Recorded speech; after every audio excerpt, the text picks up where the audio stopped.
Kathryn Bigelow's Strange Days is the movie that we are talking about today. And this is a fascinating movie that I can't believe I didn't really have on my radar beforehand until Joe brought it up too. Again, I always say I'm very young and there's a lot of movies I still have yet to see, and I love discovering stuff because there's not often where I could say I've discovered stuff. You know, if nothing else, I've heard a little bit about it or something like that. This, I knew that the title was familiar, but that was about it. I couldn't even name you anybody in this movie, and I watched it today, so it's very fresh in my head. It is Strange Days, Kathryn Bigelow's movie from 1995, kind of a cross between cyberpunk and sort of a film noir. Yeah, Definitely a neo lot of different noir is styles. what a lot of people have been comparing it to. For sure. Yeah. And that was a style that was very prevalent in the 90s. Very topical, too, in the present and back then as well. The movie touches on a lot of different, cultural events, for better or for worse, mostly worse in the 90s, namely the Los Angeles riots in 92 that were prompted after the Rodney King beating in LA. That's one of the big sort of touchstones of this movie is that whole national crisis, as it was. And it essentially it's tough to explain, but it's a little tough to explain, but it takes place, just to give a very brief overview. It's set on the last 2 days of 1999, December 30th and December 31st, and it follows this black marketeer salesman of these recordings that allows somebody to experience the somebody else's memories. Mm. So essentially what has become sort of a popular black market commodity in this world is the experiences of other people, these tapes that when the device is called Squid, I believe. When you put the headset on, you are all of a sudden then you see the first person point of view perspective of somebody else. And these are not like going on, like I'm sure in this world there's some people, exchanging Squid tapes of going on roller coasters and stuff. This is not that type of shit though. The movie opens up with one of these, and it's robbing a Chinese restaurant, and like you're one of the robbers throughout it, and it's filmed in a first person view as well.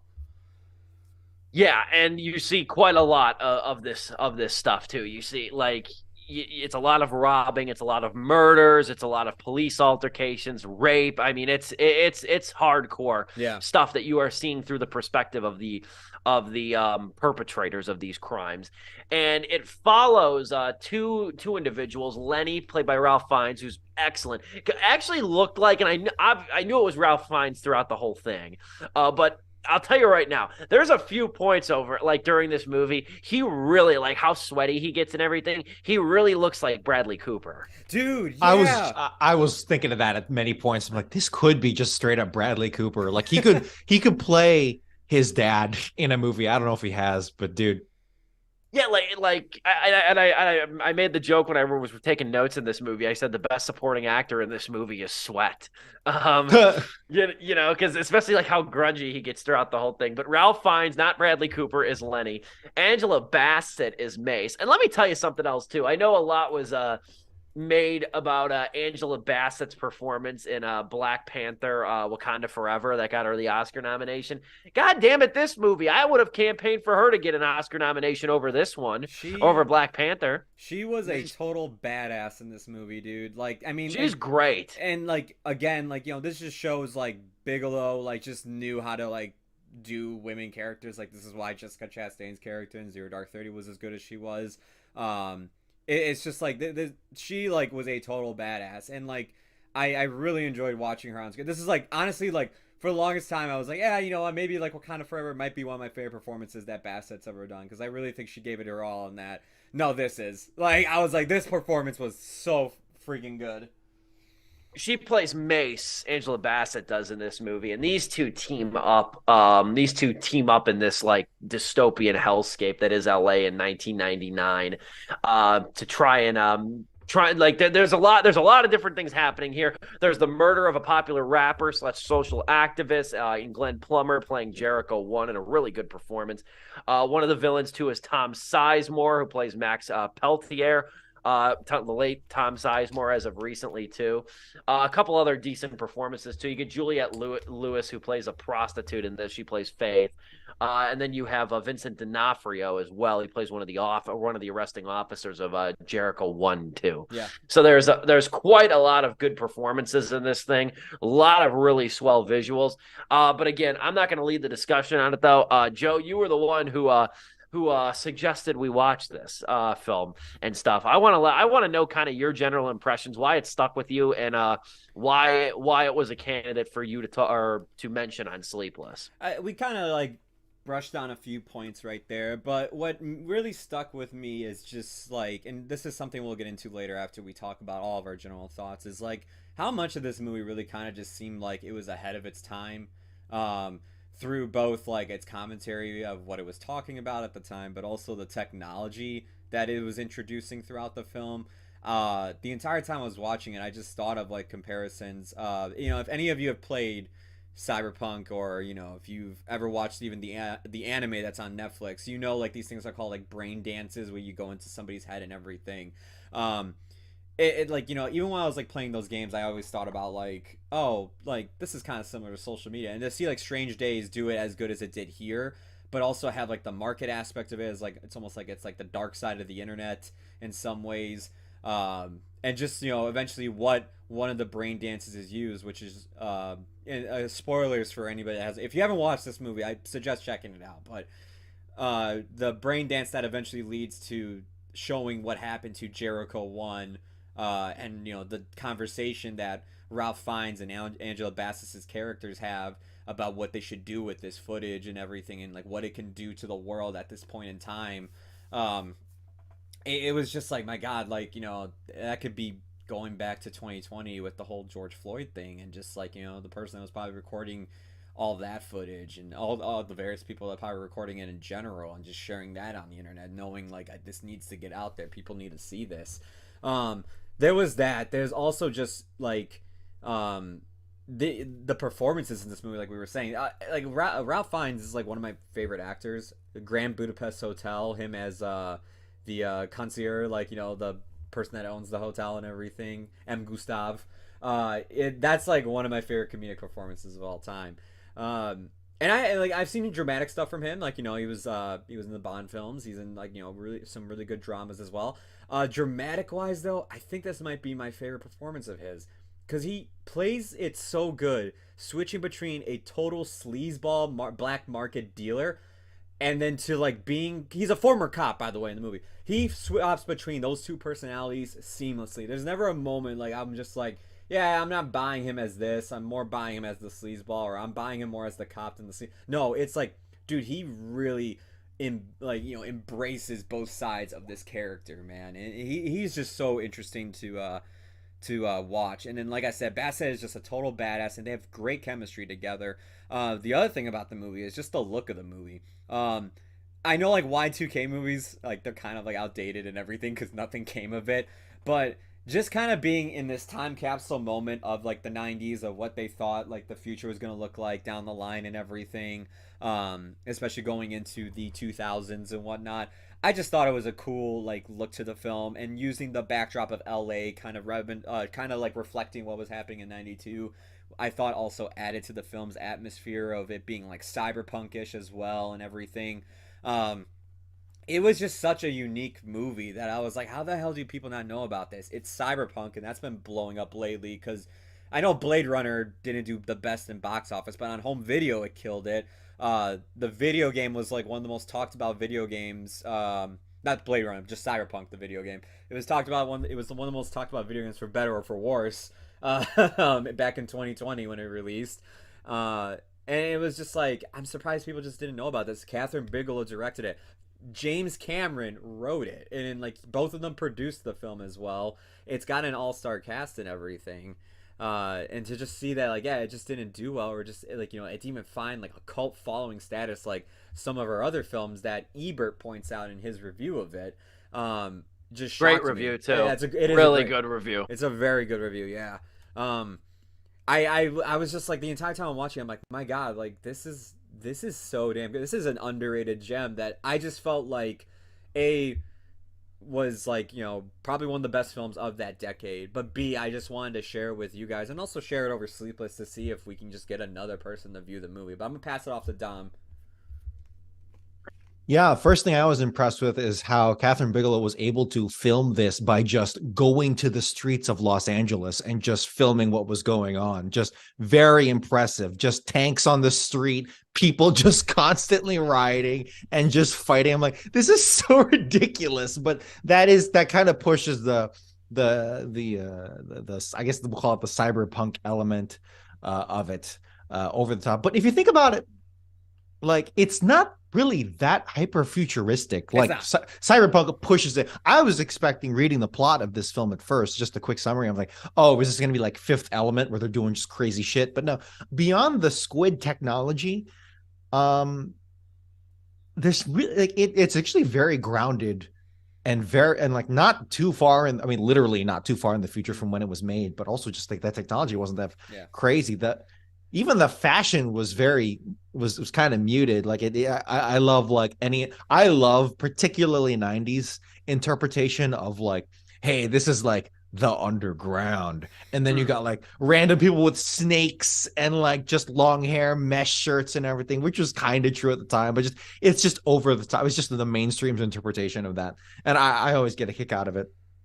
And yeah, dude, this is a very 90s movie, but thankfully it's 90s in the correct ways, in that it's an epic. This is like epic's probably a too strong of a word, and kind of misgenrering it, but it feels that way. It's 2.5 hours, this thing. It is, but honestly, I was invested. This is neo-noir is very accurate here. You've got all the archetypes. You've got the scorned lover. You've got the detective who, former cop who's all strung out because he has an addiction of some kind. I particularly like how the addiction here isn't heroin or alcohol. It's memories. It's memories, yeah. It's love. And how that, okay, you took this potentially gimmicky gimmicky tech, this thing that's like, oh, okay, we're going to center our whole movie around this. But aside, in addition to be actually using it very cleverly, there's a very good mystery in here, using that technology in a very unique way that you can't get without it. It also is the driving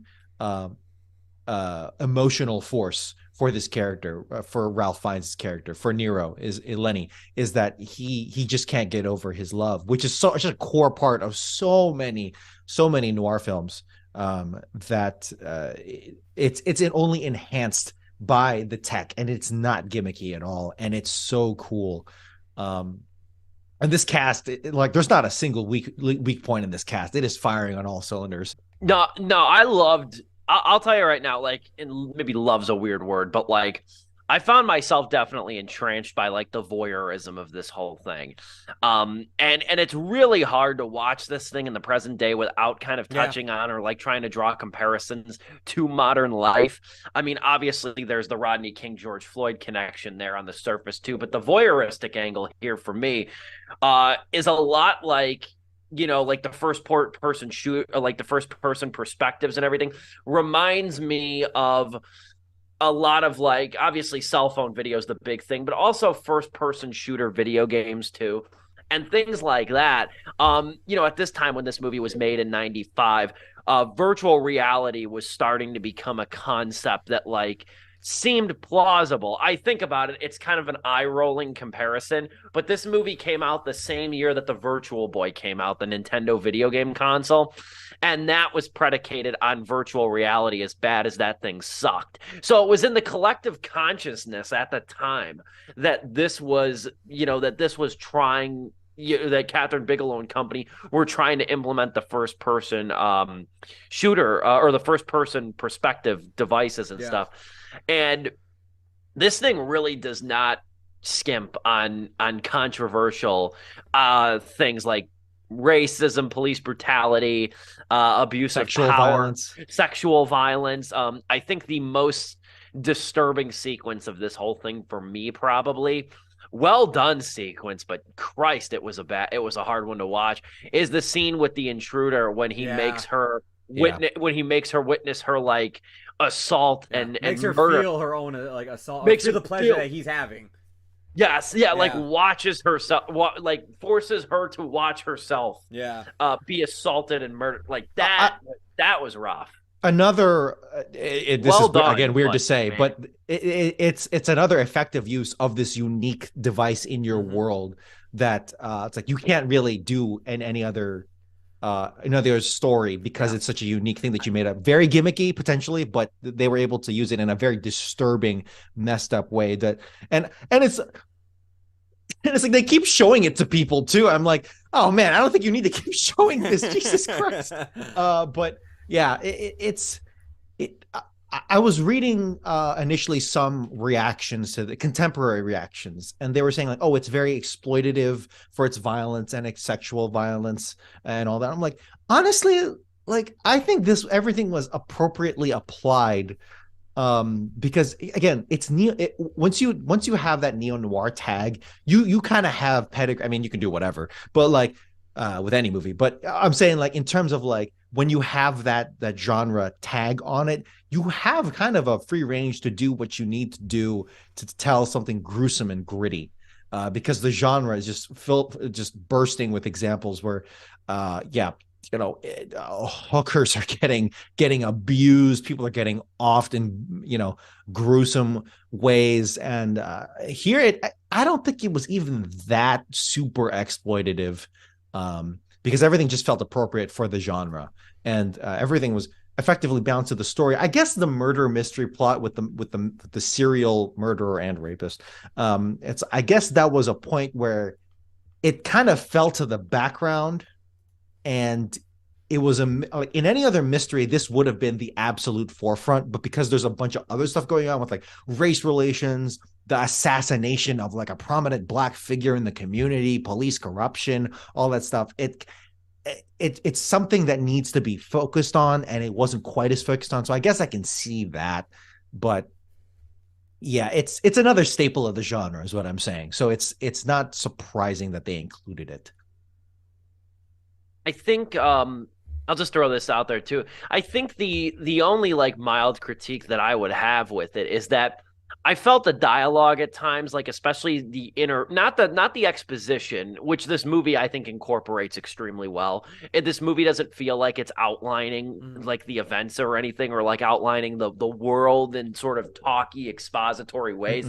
I did think though that some of the interpersonal dialogue, mainly between Lenny and Mace at times, is a little bit too, I think, formal. I think is the word I'm looking for. I think given some of the situations that they're in and the world itself, I think there's a little bit of a formality to the dialogue here that feels a little bit, maybe not as gritty as I think that like a lot of this movie is. A lot of raw and gritty it is.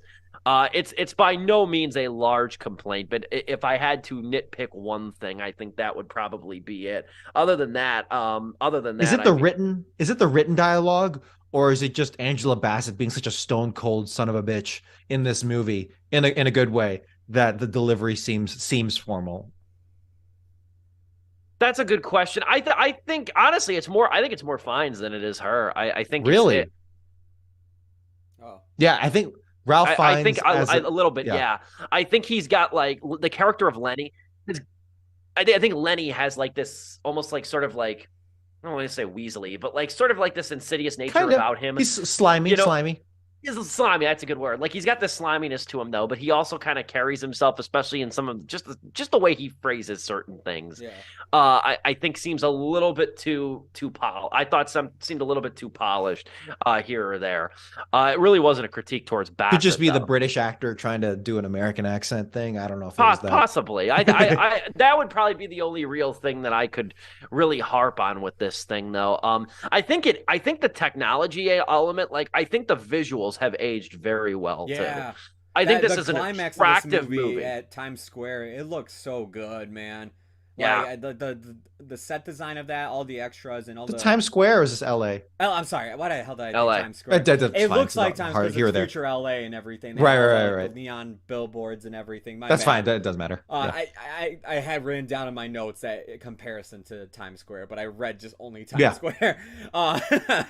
But like it looks so cool. Like I just remember I was like, my God, like you have like this whole like gritty like look to it, but there are moments in this movie where it's just like it's actually like a beautiful looking movie at sometimes. And the climax, once like everything and that countdown finally hits 0 and it's 2000, like you kind of have this like hope at the end of the movie where it's like, will this world actually begin to heal because of what has been revealed here today, and just like how everybody just kind of got, you know, what went down here in LA at the end of 1999. Will the 2000s be a moment of healing for just the city and the world? I will say that message didn't come across to me as so. Are we getting into spoilers here? Can we? Yeah, go ahead. Do we want to do that? Yeah, I mean it's a movie from the 90s, but yeah, I didn't get that message. I don't know if that was the message that meant to be perceived, because part of it I think is a writing error in like the plot, which is that so the solution that Lenny comes up with for this infamous tape, what's effectively going to be like a George Floyd moment, right? It's like, okay, let's go to the journalists. It's like, no, let's go to the one cop that I know is good. And I'm like, oh, Jesus Christ, that's okay. So it turns out, so this is the 90s-ness. This is the 90s naivete of it all here, which is that, yeah. So let's have this absolute piece of TNT dynamite that is going to explode if it gets out. Let's go to the commissioner of the LAPD, who I just know is a good guy. So he's going to take care of it, as if in real life, particularly in the 90s, the real life 90s LAPD commissioner isn't just going to destroy the tape and sweep everything under the rug. Also, what happens in real life, but because we have cell phones, because we have body cams, the body cams don't even stop what some of these corrupt cops do. Like, they just forget it's on sometimes. But anyway. Yeah, literally go and look at, what's it called? Audit the Audited. Go look at that YouTube channel. Well, yeah. But it's like, that part was just super unrealistic to me. It's like, yeah, okay, that's not the solution. Now here's the thing. I think about that too, because I see your points, especially about like I think you coined a really good phrase there, 90s naivete of the whole thing. But I will add though that like the optimistic sort of ending of this thing, I think makes. I'm speaking more broadly of not maybe what I would tend to believe about it, but I think more broadly from a consumer perspective, though, is that like that optimistic, happy-ish ending like makes sort of the violence a little more palatable for you know, because I think if it would have ended with a certain bleakness, you could argue it would have been more realistic. I mean, we're still talking about how relevant this movie is in 2023. But you could have argued, you know, it would have been a bleaker ending and everything, but it might have I could see, because she already faced questions for it, I could almost see how like Kathryn Bigelow would have gotten caught in a web of like this movie glorifying rape and violence and voyeurism, when it technically, I think, tries to wrap around and have more of an optimistic, bright side sort of conclusion to everything. And sort of, again, the whole blanket thing that not all law enforcement are bad, and sort of that, you know, mindset too, because there are, I mean, like you know, it comes out 3 years after the LA riots. It's set in LA. The ballsiness of that alone was in the 90s, is impressive from a female director is like, impressive I didn't even think about that. Yeah, well, 100%. A female director 3 years after the Rodney King riots, and the story has this. I will knock it, but honestly, like that is 2023 me putting the values upon that movie. And if I had seen it come out at that time, I totally would have been like, yeah, that's totally how it should go down. If there's any consolation too, let's also look at how her career has evolved and her view on things. Like, compare the ending to Detroit to this ending now. I was just gonna say, this makes this Detroit is an exceptional companion piece. It does, yeah, it 100%. is. I thought that numerous times throughout this thing. That I meant to type to you guys is like, do you see any similarities from this to Detroit? But I was like, I'll just bring it up now. Yeah, I think not that she's even, I don't know if she's even doing this concertedly, but if she was trying to respond to her earlier self, although I guess this is a James Cameron question, but she's the director at the end of the day. But it's like, yeah, If I need to rectify this one loose end from Strange Days, I'm gonna put it in Detroit.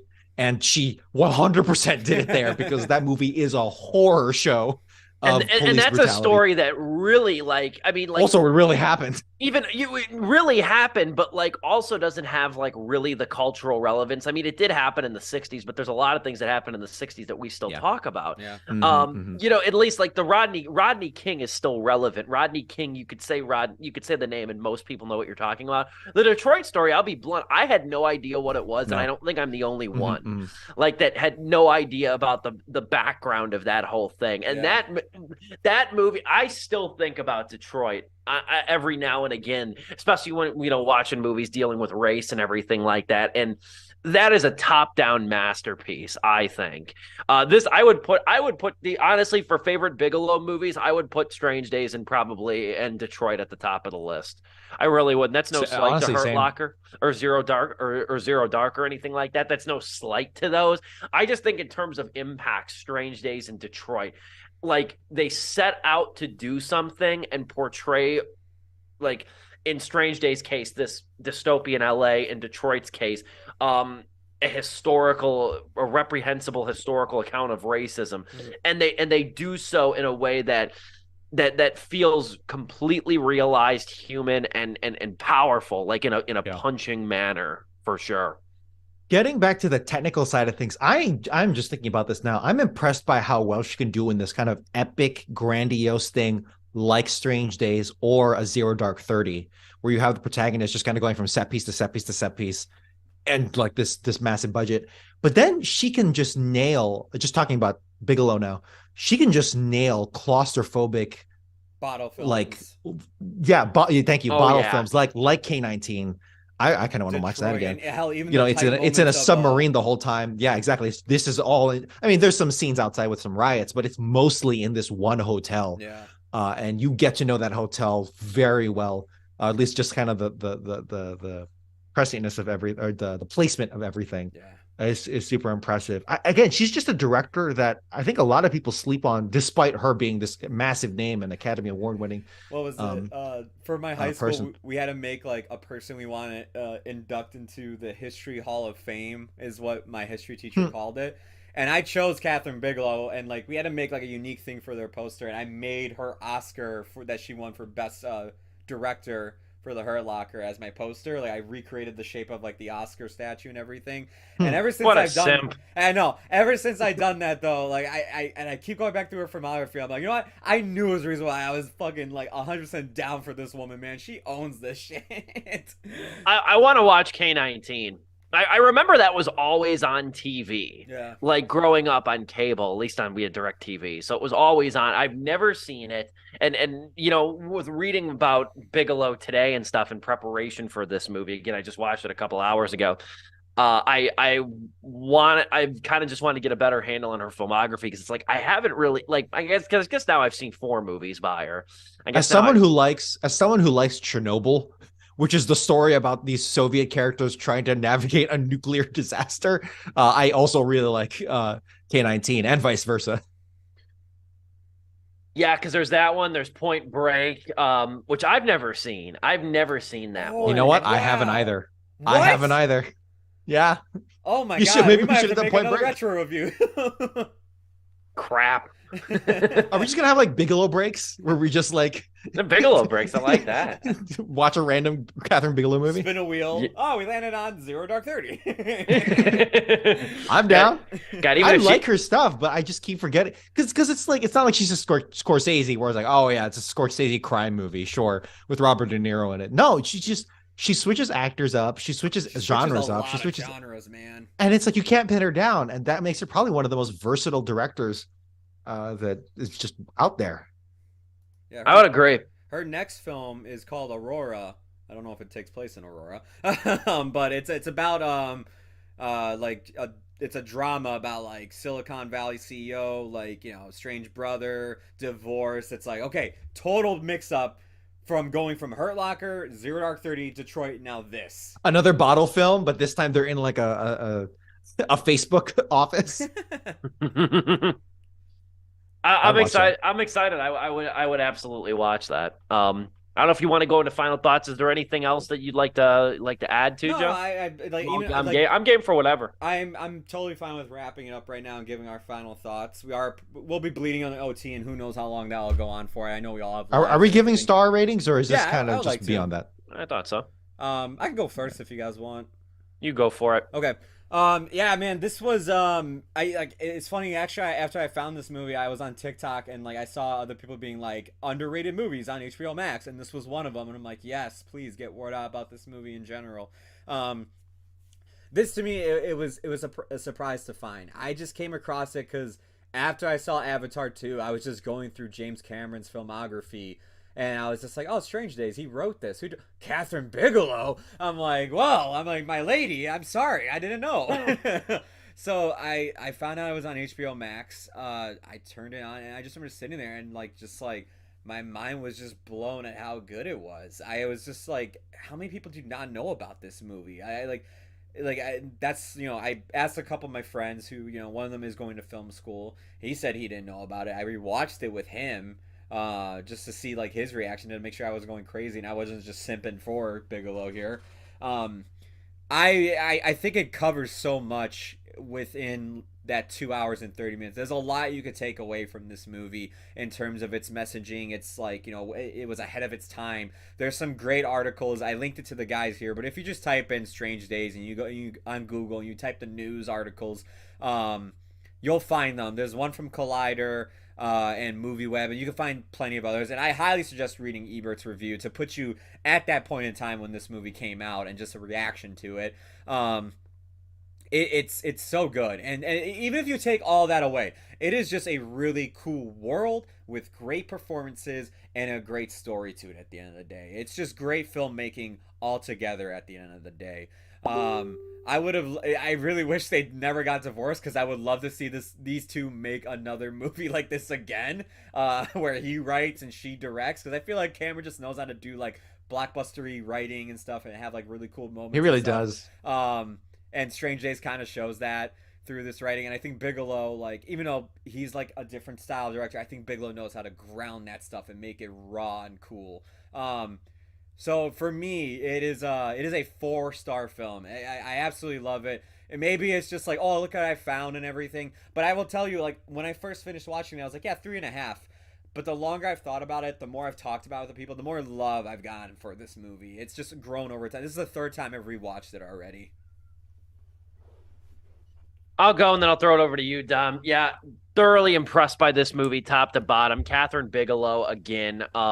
You know, so not somebody you really think of, and I just think it's because of the fact that she's not as prolific as a lot of other directors. Not somebody you think of when it comes to, you know, some of the directors that can immerse you in a lot of different storylines, but she is absolutely one of them. And this movie too, I think the technology and everything ran a real risk of sort of aging itself or sort of becoming dated and everything like that.